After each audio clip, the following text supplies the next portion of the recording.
talking about darkness, and it's actually something that I do quite a bit as the executive director of Spiritual Directors International, which is the organization that I run. It's about 7,000 of us members around the world. And, and so the first thing I want to do is expand a little more on what that darkness means and what it doesn't mean. Darkness doesn't mean sinking into the pit of despair. It doesn't mean, uh, finding ourselves, or I should say, it doesn't just mean um, loneliness, despair, isolation, sorrow, heartbreak, hardship. It's also the wide open door to God, to the universe, to the beyond, to however each of us refers to that greater power, that higher power, the ground of all being. I refer to it as a Zen Buddhist as the beyond, the universe. But I was raised Roman Catholic, and I'm steeped in comparative religion, so I'm fluent in a number of religious languages. And I know that everyone has their own unique understanding, an approach to the divine, the universe, Tao, Brahma. We're all these little specks of dust in a not just an infinite universe, but according to the best scientific minds, an infinite, expanding infinity, which is quite a concept. Not just is it infinite, but it's expanding infinitely. Um, that's a humbling thought. Even little specks of dust in our solar system, let alone in the billions and billions, trillions of other constellations in this ever expanding universe.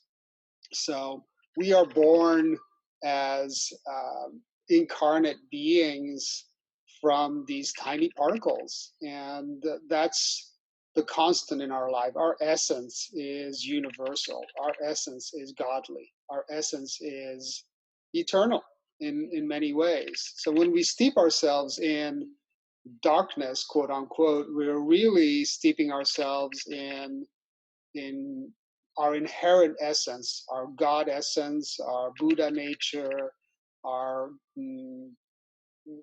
beyond nature, if you will, and that's where we grow. That's where we compost and we grow. We all have traumas. We all experience loss. We all experience loss of loved ones, our parents, our friends, even, and we feel the loss of strangers, quote unquote strangers, deeply and intimately, because we touch that essence across each other. We touch across, what in Buddhism we call the false separation between me and others, the false separation of ego and others, self and others. um, and yet it's very real. The suffering is real. We're really kind of unusual creatures in that we have built within us recognition of our holiness, of our divinity, of our essential nature, and which is beyond life and death, and which, when we touch it, makes us aware that death is nothing more than another transition, nothing more than another gate through which we travel. And at the same time, we are built to commune. We are, incubated in our mother's wombs, which is probably the deepest physical union that any of us will experience in our lifetimes, being inside our mother's safety and cocoon. We love those close to us, our partners, our husbands and wives, our children, our dear friends. We're built for intimacy. We're built for communion. And when we lose that communion, inevitably, as we all will, because we occupy these finite bodies, we experience loss and heartbreak, and sometimes fear and despair and sorrow. And we have both of those parts of our nature that are in tension with each other. The recognition that we are essentially universal, um, and bonded at a deeper level beyond time and space, and yet the tension with deeply bonding human beings on a relative level. And so that's kind of I was hoping that that this group could engage in a dialogue around that notion of communion and divinity, and also, it seems like sorrow and heartbreak are the necessary prerequisites to entry into divinity, to entry into communion with God and to communion with the universe, which is a really interesting paradox that we have to experience loss and suffering and sorrow to really appreciate our deeper essence and to really appreciate the opportunity to be in community with it. So that's basically all I wanted to say. I mean, I could go on, but I would love to have a few minutes to dialogue with all of you about these issues and others that my comments may have inspired in all of you. So there are no bad questions. Every thread we pull on, you know, brings the whole universe behind it. And so I invite those of you who are here with me to let's engage in a little bit of Q&A while we have this opportunity, this moment. Thank you, Seifu. If you would like to ask a question, please unmute yourself and feel free.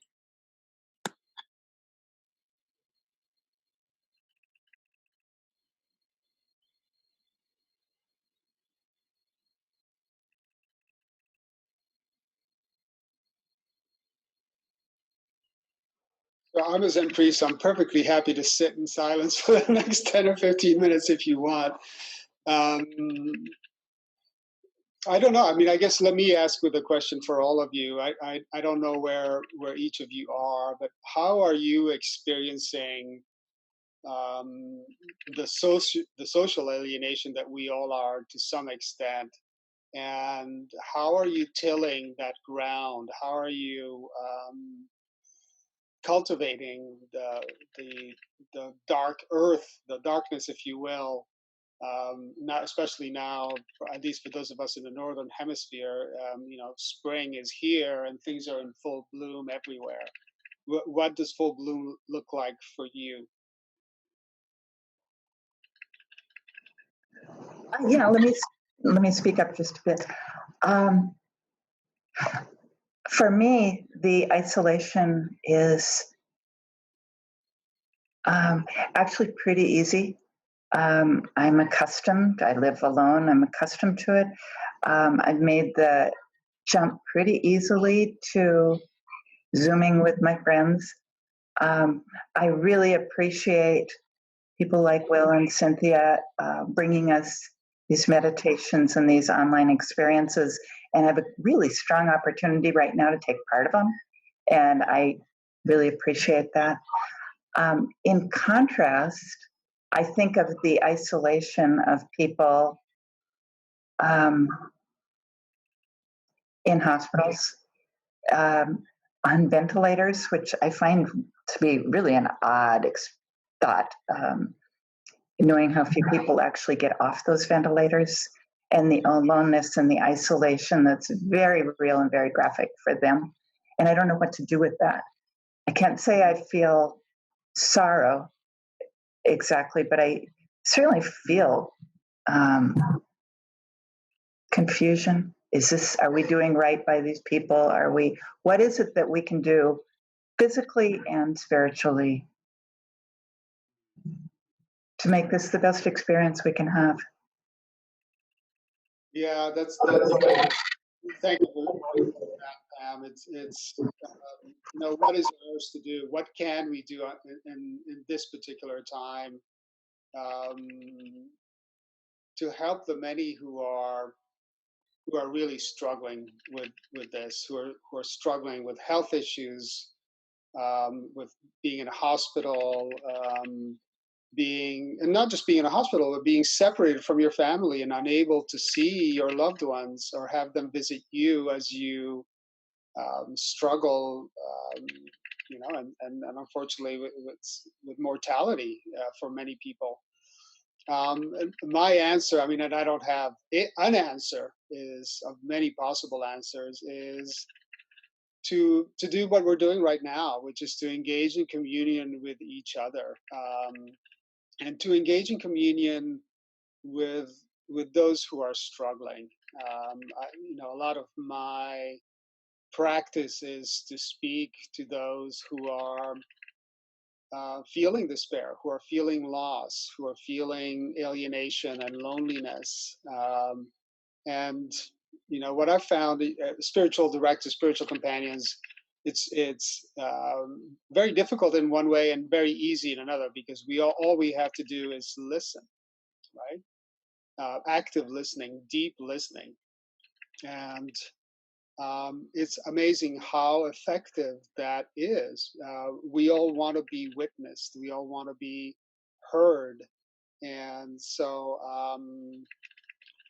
my an answer from me, Pam, to what you were saying, is to make ourselves available to those who are less fortunate than us, and which we can do now through through social media, through Zoom, through engagement with groups and volunteering and in various creative ways, is to be witnesses, to be companions and witnesses, as people reach out for support and companionship, really.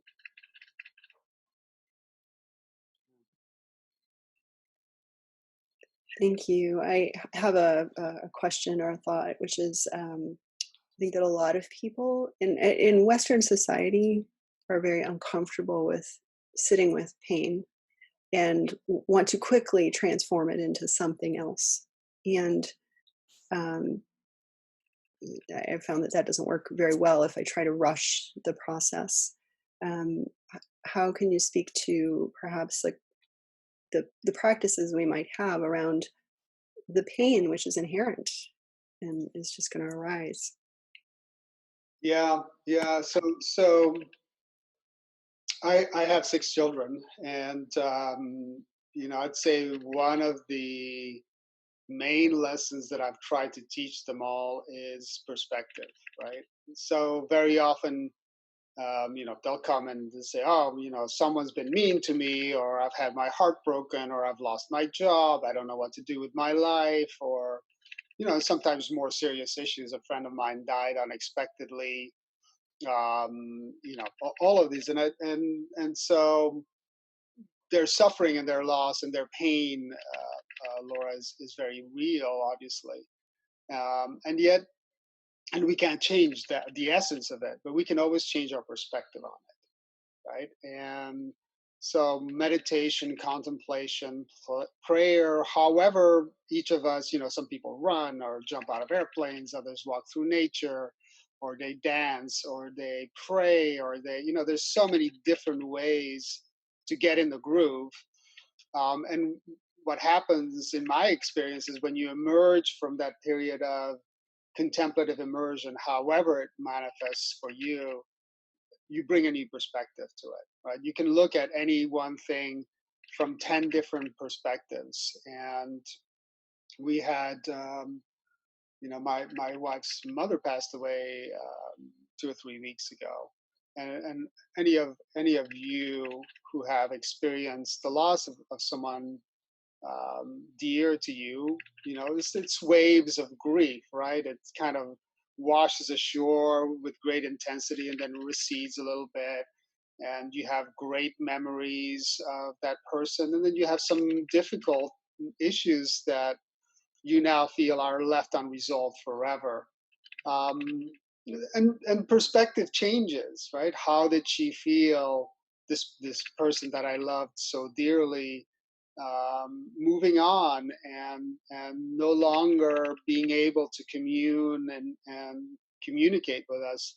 There's lots of different perspectives on that. So changing perspectives by some disciplined contemplative practice, again, however it manifests for you, is a wonderful way to have a better rounded understanding of what's going on. You know, the deeper level, obviously, we're all going to die. That doesn't need to be a great big tragedy. That's just as natural as drinking water or being born. We're going to pass away. It's not.